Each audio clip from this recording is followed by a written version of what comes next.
For more on this, I'm joined by Derek Grossman, Professor of International Relations at the University of Southern California. Derek, thank you so much for joining me. So India is bracing now for an additional 25% tariff on shipments to the US. Why is the Trump administration increasing trade pressure on India, and why hasn't India made a deal?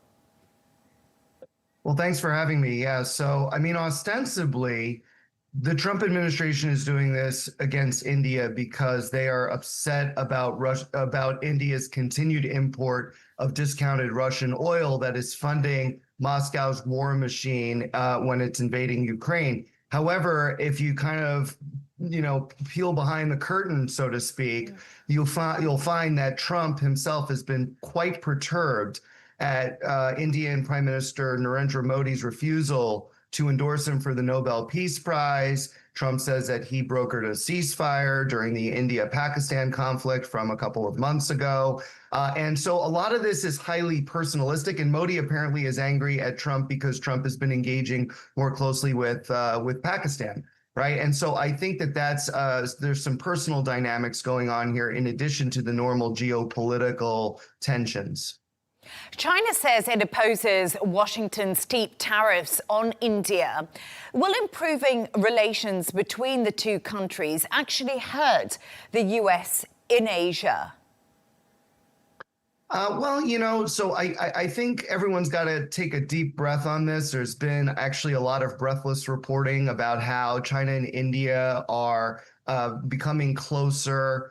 And it is true to some extent since October, when they determined how to deal with their land border dispute. Back in 2020, China did a limited land border incursion into Indian-held territory, and they only figured out how to resolve that back in October. And since then, there have been some fairly high-level meetings. For example, the Indian External Affairs Minister S. Jaishankar has met with Xi Jinping, the Chinese leader Xi Jinping. And then, of course, you have Modi going to China next month for the Shanghai Cooperation Organization Summit, and presumably he'll meet Xi there as well. So there's a lot of talk about how things are getting better in the India-China relationship, but I would pump the brakes quite a bit on that because there's still a lot of deep mutual suspicions. I mean, we just saw reporting last week about how China is upset that India is not in a full-throated way endorsing China's one China principle in terms of Taiwan being a part of China from Beijing's perspective. But I will say this, the Trump administration's actions with tariffs against India are certainly hastening the cooperation and the friendliness between India and China. And that's definitely something to keep vigilance over. And Derek, let's just drill down a little bit more into next week, when Chinese President Xi Jinping will welcome both Vladimir Putin and Narendra Modi to China.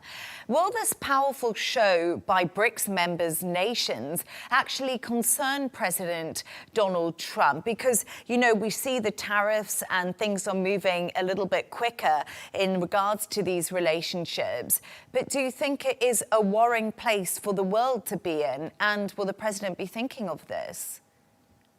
Well, President Trump is on the record as saying that he is no fan of BRICS, and that if BRICS tries to de-dollarize the global economy, that there would be consequences for BRICS. There's really no sign that BRICS is planning to do that. But what BRICS is, in essence, is, major developing economies, plus, Russia, of course, I guess, right? Not as much of a developing economy. And I think you could probably make that argument for China as well. But there are, India, South Africa, there's many Southeast Asian countries and Middle Eastern countries that have now become either full members or observers of BRICS, right? And so this makes up approximately a third of to a half of the global GDP. And BRICS, in a sense, is kind of channeling the global South non-aligned strategic position that it will not choose between the US and China as great power competition between those countries continues to escalate. And I think there's a lot that India gets out of being a part of BRICS to, have other options, essentially, if things don't work out with the United States as planned. And of course, right now they're not. right? And Russia continues to have an outlet with both China and India and with other developing countries.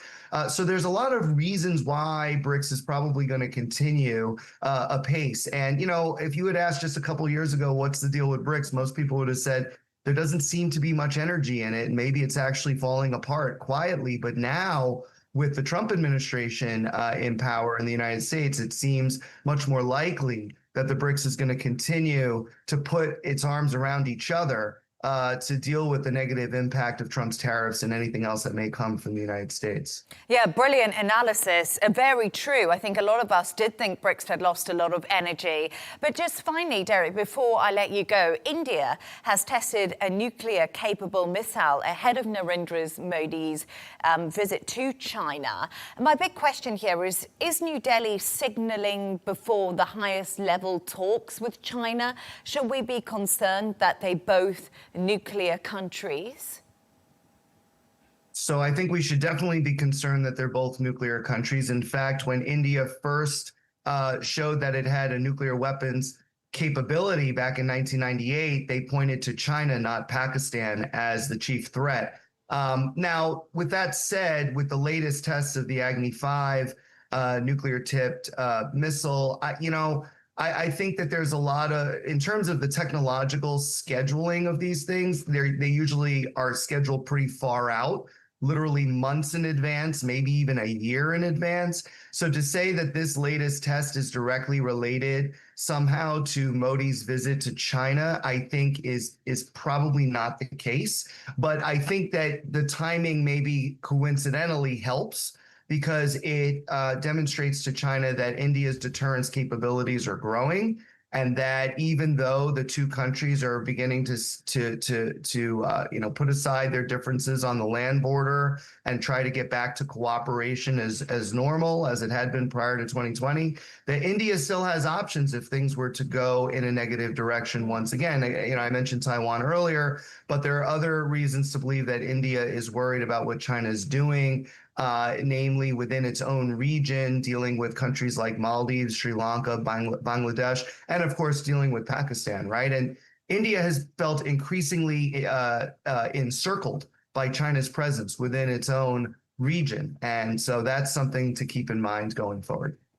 Derek Grossman, it was absolutely brilliant to have your insights. Thank you for all of your analysis and the time you took to talk to us. Once again, thanks.